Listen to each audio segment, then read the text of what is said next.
Bueno, perfecto. Em, em, bueno, voy a compartir pantalla y vamos a empezar con la primera capacitación. Muy bien, vamos entonces. El primer tema que vamos a tocar hoy día es fenología de la vid, dentro de este ciclo de capacitaciones que esta sería la tercera, o tercera y cuarta juntas, pero en realidad es el tercer momento de capacitación que hemos propuesto. Tenemos dos capacitaciones más, que estuve buscando bien la información, recién me consultaban y habíamos previsto manejo del viñedo, todo lo que son prácticas de manejo del viñedo para septiembre, y cosecha y técnicas de vinificación para octubre. Los vamos a mantener informados, así como hemos informado esta capacitación. Para los que quieran continuar con este ciclo, puedan inscribirse para las próximas que vienen. Allí está mi nombre, mi mail, mi número de teléfono, y quedan disponibles para cualquier consulta posterior que ustedes quieran hacer. Al final de cada capacitación vuelven a aparecer esos datos, así que con todo gusto contestaría las preguntas que tengan posteriores a esta capacitación.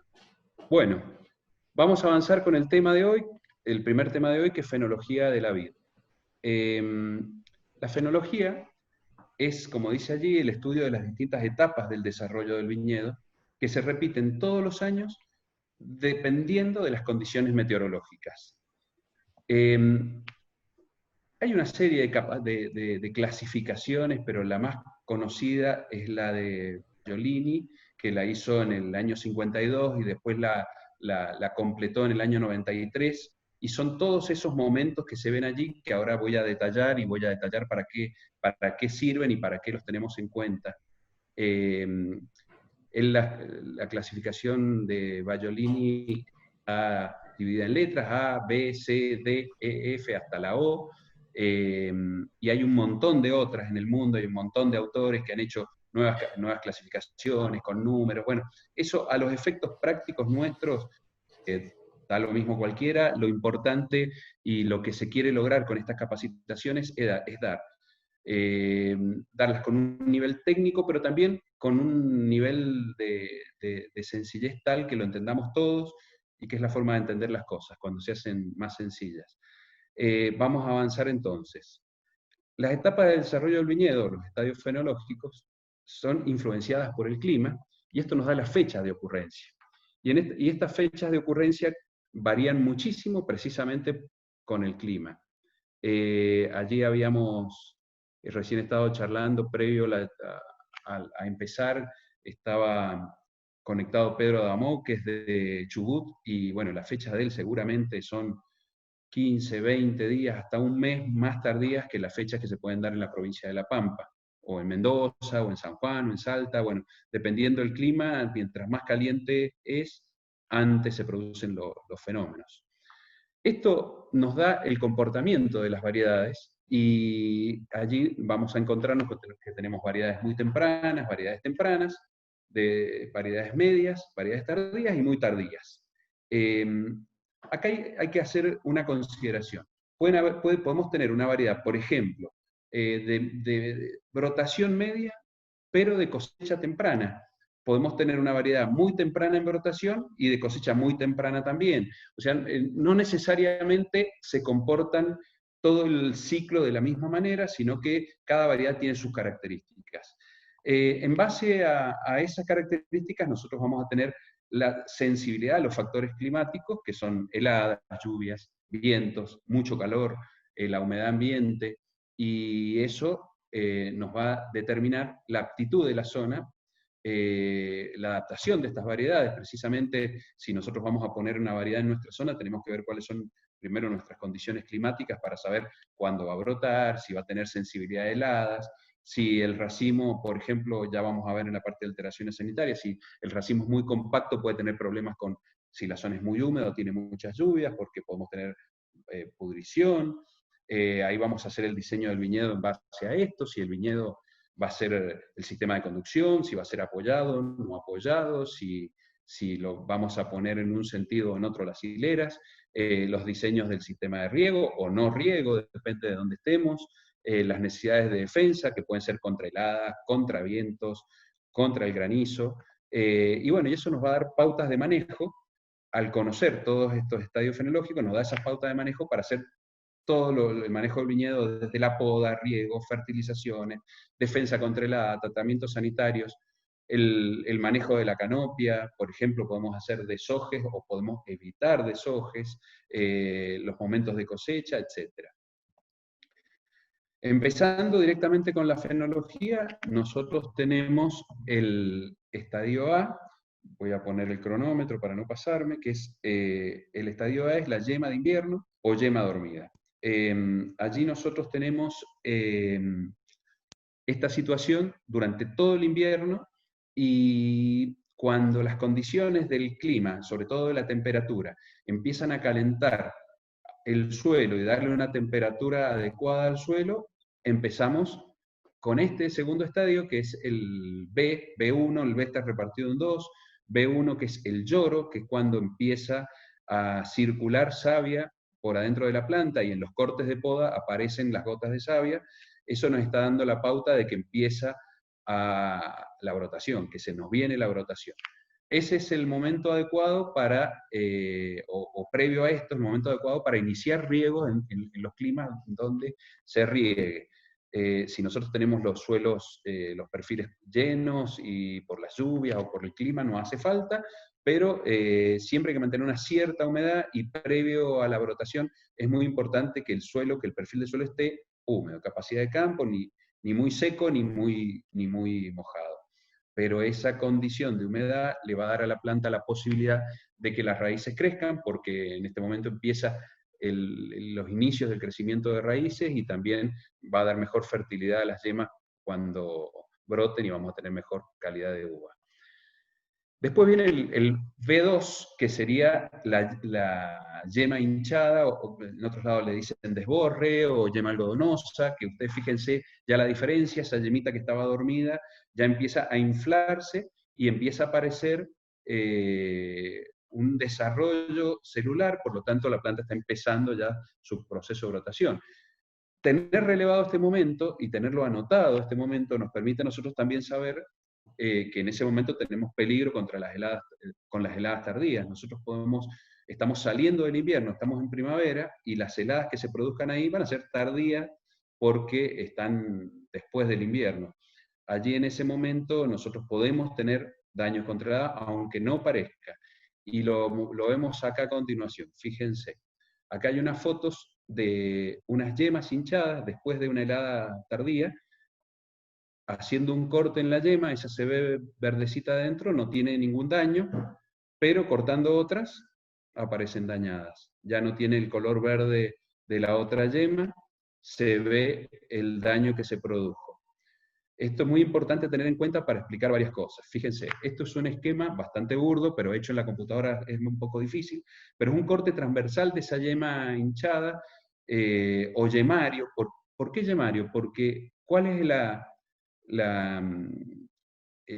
yema? ¿Qué es lo que pasa dentro del yemario? Nosotros tenemos un cono principal, que es eso que está ahí marcado, en donde si ese cono brota, nosotros vamos a tener un brote, vamos a tener eso verde clarito que se ve allí, son los racimos, los primordios de racimos. Este cono verde que tenemos acá es el primordio del pámpano, del brote, y esto son las hojas. Si esto no se quema, esto brota y siempre tiene muy buena fertilidad. Lo vimos en la capacitación de poda, que acá, dependiendo de la variedad, podemos tener de un racimo a 4, dependiendo de la variedad, en ese brote.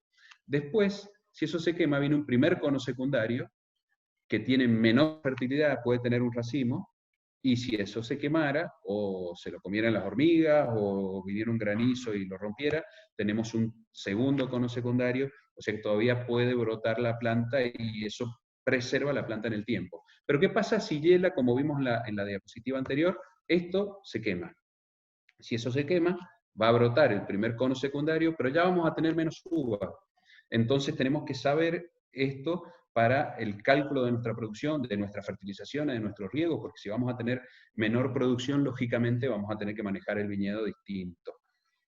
Bueno, después de ese estadio, no me voy a detener mucho en cada tema para no hacerlo tan largo, pero sí les ofrezco todas las preguntas que quieran después, inclusive si hubiese que hacer alguna capacitación posterior de algún tema en particular que se desprendan de estas capacitaciones, simplemente lo piden, lo organizamos y lo hacemos.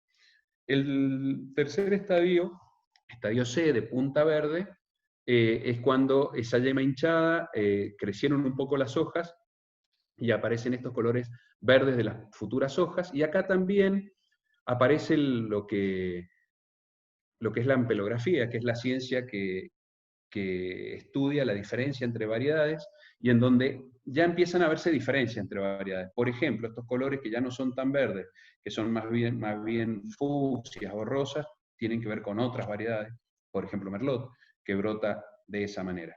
Pero bueno, ese es el estadio de Punta Verde. Ahí que tenemos que tener problemas, cuidado, seguimos con problemas con las heladas tardías y empezamos a tener problemas con hormigas cortadoras, que ya las vamos a ver en la próxima capacitación. Bien, después de eso tenemos el estadio D, salida de hojas o hojas incipientes, donde ya se ve mejor lo que va a ser el futuro brote y se ven las hojas. Acá, de nuevo, podemos tener problemas con heladas tardías, hormigas, y empieza la susceptibilidad a arañuelas o ácaros, que ya lo vamos a ver también en la próxima capacitación. De aquí en adelante empieza una posible susceptibilidad a arañuelas. Después de eso, el estadio E, hojas extendidas.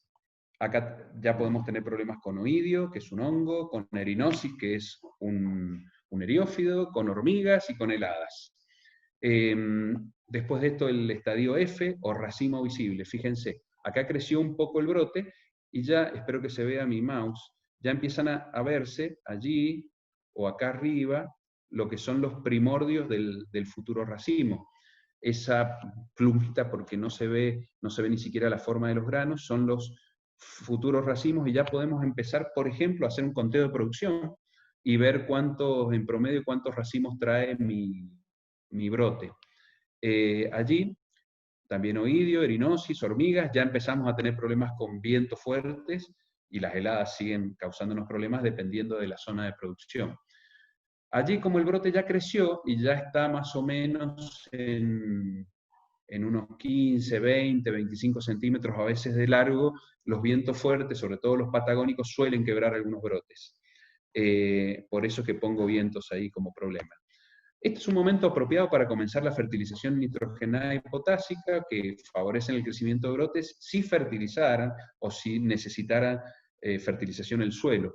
Pero lo marco porque previamente a este momento la planta, por más que nosotros le apliquemos fertilizantes, no los va a captar. Y cuando hacemos fertilizaciones químicas o aplicaciones de abonos, tenemos que tener en cuenta que en ese momento la planta está en condiciones de captar ese nitrógeno, que previamente a esto no lo va a captar porque está movilizando reservas de la madera y usando las reservas del año anterior. Por lo tanto, si nosotros aplicamos, por ejemplo, nitrógeno, que es un nutriente que aplicado a los suelos es fácil de perderlo en profundidad, si lo aplicáramos mucho antes, o por ejemplo en invierno, con las lluvias o con los riegos, se va a ir a una profundidad tal que la planta no lo va a captar y va a entrar al suelo en un momento donde la planta ni se entera que se lo estamos aplicando. Recién a partir de este momento la planta empieza a tomar estos nutrientes, a partir del estadio F de racimo visible. Hay una cosa que hay que tener en cuenta. Siempre hay una superposición de estadios. Ustedes ven ahí ese cordón donde hay un pitón y hay una serie de brotes. Fíjense, este más grande es el estadio E, hojas extendidas, casi F, casi racimo visible, porque ahí se alcanza a ver algo de racimo. Una cosa interesante de ver es que hay como una pubescencia alrededor del brote, dependiendo de algunas variedades. Son las pubescencias propias de la uva, no es ni una tela de araña ni nada parecido, pero esa pubescencia inclusive la defiende a la planta de enfermedades, por ejemplo, peronóspora, que es una enfermedad complicada en zonas muy húmedas. Bueno, ahí tienen otro brote, que es el que está abajo del pitón, que este está en estadio D, de hoja visible, los otros que están en el C de punta verde, y ahí abajito se ve hinchada, B2. Es lógico, la planta tiene una superposición de estadios, y cuando, ya lo vamos a ver al final, pero cuando uno hace un relevamiento, o los técnicos, o los agrónomos, o los mismos viticultores hacen un relevamiento de los estadios fenológicos, siempre hay que tomar un porcentaje de ocurrencia, porque no se dan uno y después otro. Inclusive si tienen un cargador largo, seguramente en la punta va a estar más brotado que en la base, porque siempre la brotación viene de la punta a la base, por lo tanto van a tener una superposición de estadios fenológicos. Sigamos, estadio G. Acá ya este se llama racimos separados. Recién teníamos racimo visible, acá ya el racimo, en lugar de estar todo amontonadito en la punta del brote, ya al crecer el brote el racimo se empieza a separar y se empieza a definir bien el racimo. Acá ven este brote que tiene 2 racimos, claramente. Allá hay otro racimo, pero es de otro brote. Bueno, en este momento aparecen ya más problemas. Oidio, también peronóspora, que es una enfermedad fúngica muy común en muchas zonas. En La Pampa, por ejemplo, no la he visto nunca. Las condiciones ambientales de La Pampa hace que no lo tenga. Y curiosamente, en el paralelo 42, en la comarca andina y paralelo 42, Lago Puelo, de ahí donde es Pedro, que estaba recién ahí, estábamos hablando de él, a pesar de su gran humedad, no tienen peronóspora. Probablemente porque nunca les llegó el inóculo y ojalá lo mantengan así, nunca les llegue. También seguimos con erinosis, hormigas. Todo esto lo vamos a ver en la próxima capacitación, pero una vez que les quede esto grabado, les va a quedar en la cabeza cuál es la susceptibilidad del momento. Vientos también, heladas, y aparece lobesia, que después la vamos a charlar bastante, que es la polilla del racimo, que es una plaga cuarentenaria, y es una plaga que no teníamos en la Argentina, y hace unos cuantos años entró, y hoy SENASA tiene que estar detrás de todos los viñedos, colgando trampas de feromonas, y haciéndole el seguimiento. Así que Horacio, y la gente de Macachín, Duval, 25 de mayo, toda la gente que tenga viñedos va a seguramente estar recibiendo visitas de la gente de SENASA, que les va a hacer el monitoreo de la lobesia. Por ahora La Pampa no tiene. Bien, en este estadio G, de racimos separados, también es un momento apropiado para comenzar fertilizaciones con zinc o boro, y que son 2 nutrientes que la planta tiene que tener en un contenido adecuado, no excesivo, pero adecuado, para poder tener una buena calidad de fruta. El zinc es un precursor de hormonas, genera auxinas y ayuda al crecimiento del brote. El boro el alargamiento del tubo polínico, y eso ¿qué es? Es esto. Acá otro dibujito.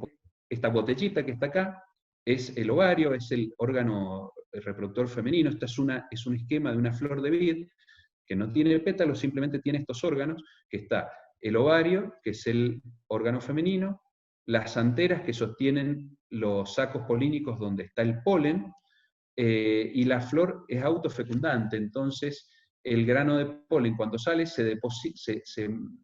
siempre cae en la boca, en el tubo del ovario. Allí hay unas sustancias hormonales que hacen que el grano de polen germine y emita un tubo polínico. El boro tiene que ver con la prolongación del tubo polínico, y si el tubo polínico llega al óvulo, creo que tengo, sí, ahí está, lo fecunda. Y si lo fecunda, queda fecundada la flor y se produce el futuro grano de uva. Un poco burdo el dibujo, pero fíjense, esa es la realidad, esa es una foto y es parecido. Bien, seguimos.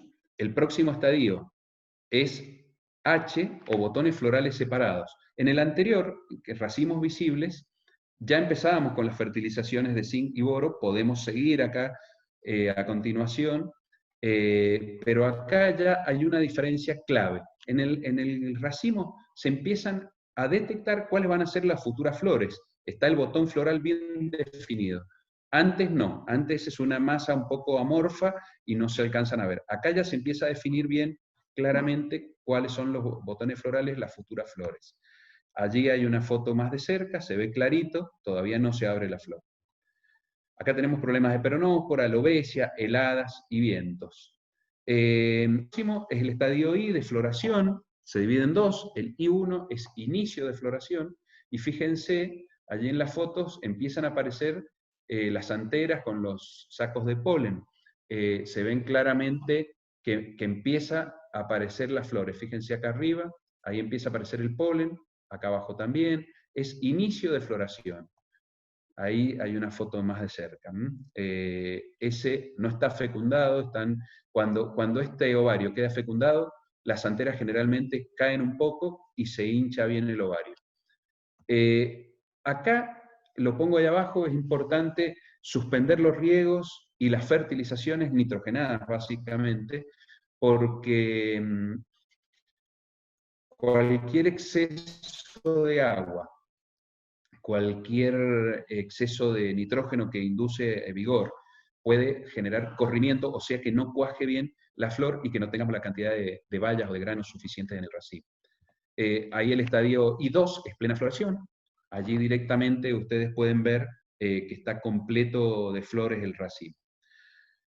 Bien, después de eso empieza, volviendo a la floración, ahí los peligros, lobesia, oído, podredumbre, lluvias, vientos, aparece podredumbre que no había aparecido antes, y es importante comentar que puede haber una infección de las esporas del hongo de la podredumbre sobre los restos florales. Hay una influencia que se ha estudiado bastante, y a veces la gente que hace tratamientos contra podredumbre suele tratar en este momento, después de flor, para eliminar esos restos. Hay bastante divergencia y hay muchos estudios que determinan que eso no es tan determinante de una posterior botrytis. Y bueno, el tema de lluvias y vientos produce corrimiento, que estaba yo hablando recién, que es que no cuaje bien, que no se fecunde bien la flor. ¿Y por qué se produciría esto? Fíjense, el efecto perjudicial de una lluvia, por ejemplo, hace que tengamos gotas de agua en la botellita, en el tubo del ovario, y cuando viene el polen y se deposita arriba, se encuentra la sustancia hormonal que hace germinarlo diluida por la gota de agua. Entonces probablemente nunca se produzca la fecundación y después tengamos menos granos en el racimo. Bien, posterior a eso, si se ha producido la fecundación, viene el cuaje. Ahí ven que ya las flores no son iguales, ya tenemos el ovario bien hinchado, está fecundado, es el futuro grano, baya de uva. Ahí los problemas que podemos tener son peronóspora, oidio o la lobesia, que es la polilla del racimo, que come flores y come granitos de uva. Lo vamos a ver en la próxima capacitación. Bien, después viene el estadio K, que es el grano tamaño arveja. Después de lo que fue el cuaje o tamaño pimienta, viene el tamaño arveja. Ahí también tenemos problemas de peronóspora, oidio o lobesia, y acá tenemos que tener lo siguiente en cuenta. Entre el estadio J, que es cuaje, o tamaño pimienta, y el estadio K, que es el grano arveja, se produce básicamente multiplicación celular en el grano. Después del grano arveja se produce solamente agrandamiento celular. Y esto es muy importante para unas cuantas pautas de manejo que las charlaremos en septiembre, pero adelantándoles allí el riego entre esos dos estadios, riego y fertilización en este momento, definen un tamaño mayor del grano. Si ustedes estuvieran haciendo uva de volumen o uva de mesa, es un buen momento para regar bien y fertilizar bien para tener un tamaño mayor de grano. Por el contrario, si estamos haciendo uvas de vinificar y de alta gama, por allí no es necesario, porque no estaríamos buscando kilos de más, sino buena calidad. También es un buen momento para hacer deshojes, porque en ese momento, al producirse la multiplicación celular, si hacemos deshojes, permitimos el ingreso a la canopia, al follaje de la planta, permitimos el ingreso de luminosidad, y esa luminosidad hace el mismo efecto que nos hace a todos los que estamos expuestos al sol, que nos da una cutícula más gruesa, a la uva le genera una piel más gruesa, que se empieza a defender desde el momento de división celular de los rayos solares. Entonces, esa piel siempre va a ser más gruesa, y en la piel está el color de los vinos también, de los futuros vinos. Entonces, es una buena práctica para realizar en uvas de vinificar, en ese momento. Después del tamaño arveja ya no hay multiplicación celular. Yo les comentaba recién que el deshoje es un buen momento para hacer deshoje. Es un buen momento para hacer deshoje porque en ese momento que hay multiplicación celular, si hacemos un deshoje, ingresa luminosidad hacia el racimo, que generalmente está protegido por las hojas basales, y esa luminosidad hace que se desarrollen células, mayor cantidad de capas de células en la piel de la uva. De esa manera protege la uva de los rayos solares. Es lo mismo que nos pasa a los que estamos siempre expuestos al sol, que tenemos la cara más curtida porque estamos expuestos a los rayos solares. Bueno, pasa lo mismo con la uva. Si en ese momento se está deshojando, entra luminosidad, desarrolla mayor cantidad de capas de célula en la piel y después tenemos una piel más gruesa, más interesante para lo que es después los contenidos de color y de taninos en los vinos a posterior. Ahora, si ese deshoje lo hacemos pasado el tamaño arveja, donde ya no hay multiplicación celular, ya no vamos a lograr este objetivo. Eso lo vamos a charlar mejor en la próxima capacitación de septiembre cuando vemos manejo de viñedo.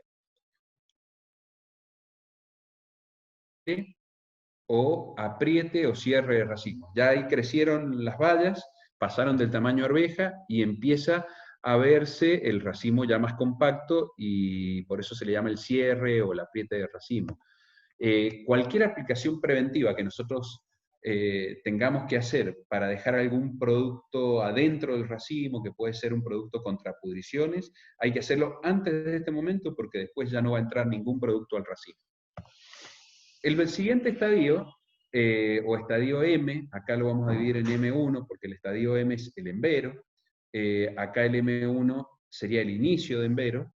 Fíjense, ahí empieza el embero, es el cambio de color, la uva era verde y empieza a adquirir materia colorante y empieza a cambiar las uvas tintas de ese color verde al color propio de la uva tinta, y en las uvas blancas, no puse foto, pero cambia de ese color verde a un color más translúcido, más amarillo, un verde más clarito, y bueno, se pueden dar cuenta del cambio de color. Este momento es clave para un montón de pautas de manejo. Ahí los problemas que podemos tener básicamente son oidio, golpes de sol, puede haber también problemas de lobesia. Con respecto a los golpes de sol, hay un tema importante. Se suele deshojar el viñedo en el embero, o cuando empieza el embero, para que la luminosidad que reciba el racimo, que es verdad, unifica los colores. Pero si estamos en un clima muy cálido y no hemos hecho un deshoje previo, vamos a tener golpes de sol. Esto lo podemos hacer en climas donde el sol no sea demasiado fuerte o donde no estén los viñedos a mucha altitud, porque cuando hay mucha altitud tenemos una capa de ozono menor y los rayos solares son mucho más agresivos. Por lo tanto, hay que tener cuidado con los golpes de sol. Si hicimos deshoje entre tamaño pimienta y tamaño arveja, podemos volver a deshojar, que no deberíamos tener mayores problemas.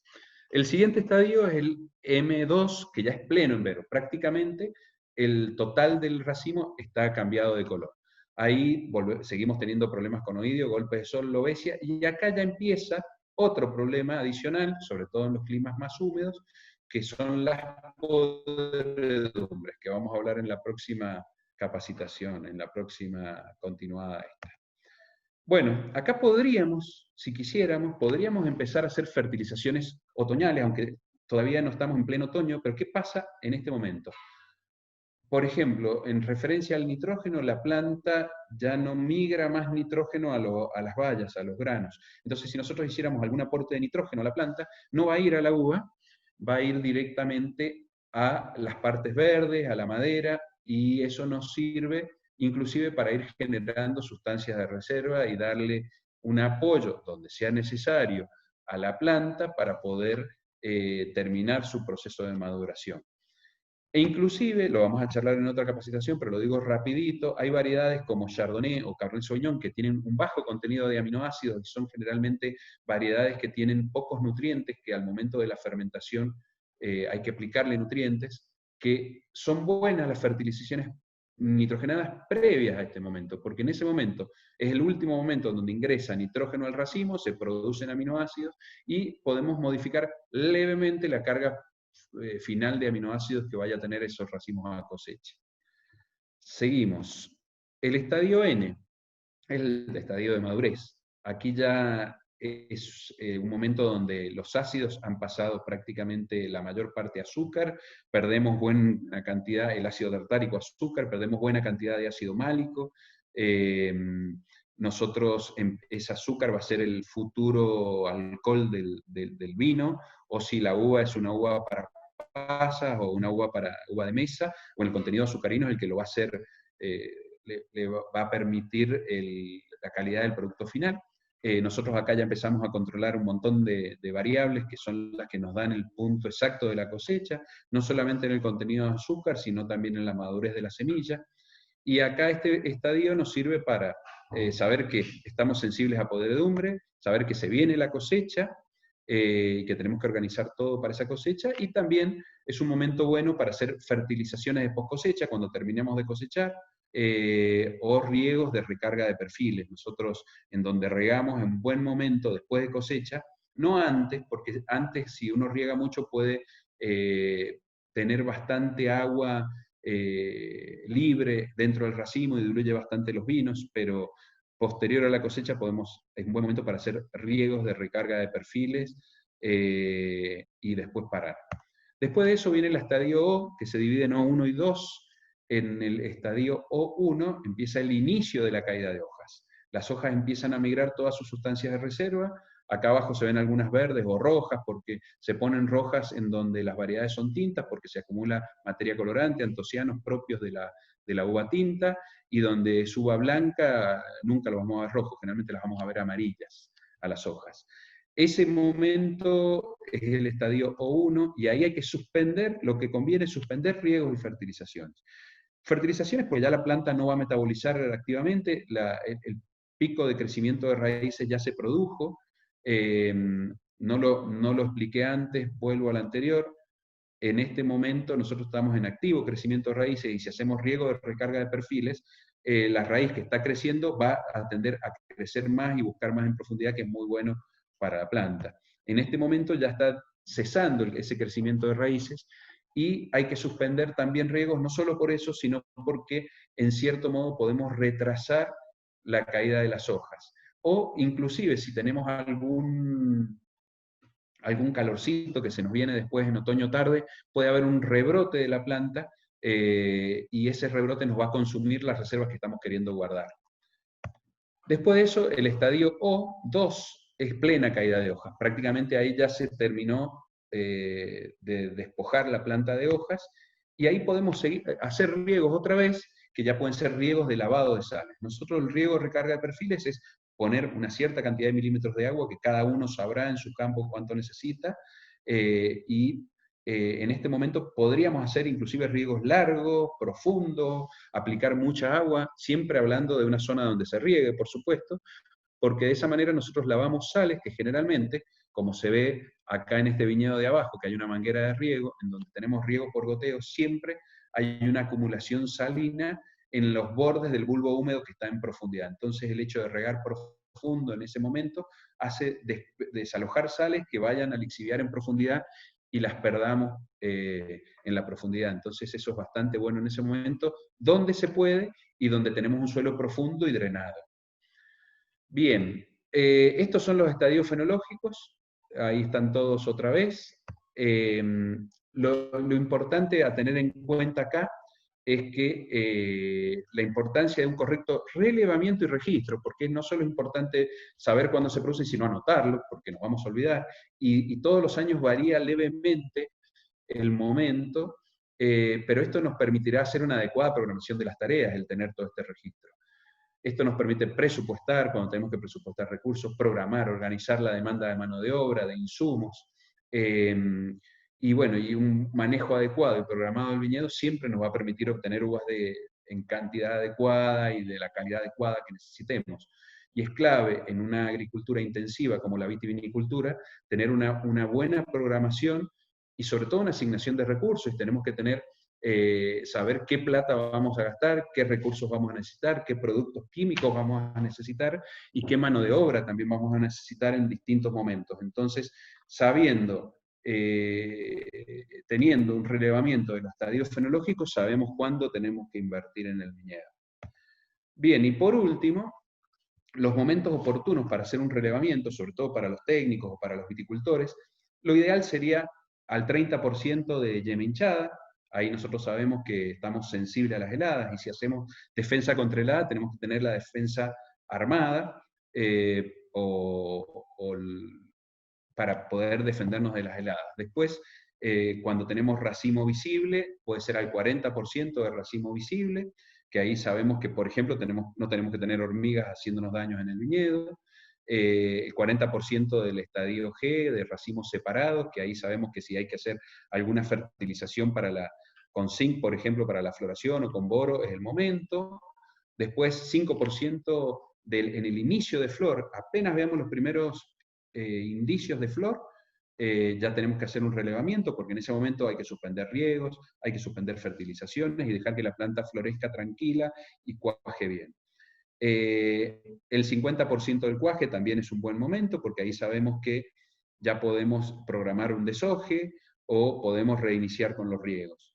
El 40% de grano arveja nos indica el momento en donde deberíamos dejar de deshojar y donde podríamos retomar, por ejemplo, fertilizaciones que no agranden el grano y que sí le apoyen a la canopia. Un 10% de cierre de racimo, pensando en los tratamientos sanitarios, que hasta ahí podemos meter productos en el racimo si es que el programa de ese viñatero lo exige. Y el 10% del inicio del embero nos marca también otra etapa en donde ya directamente estamos sensibles a podredumbre, en donde podemos meter fertilizante que vaya a las reservas. Y el 100% del estadio N, bueno, es la maduración y es la cosecha. Básicamente ese es el momento de cosecha que nos va a servir tenerlo registrado también. Bueno, muchas gracias. Acá terminamos con la capacitación de fenología.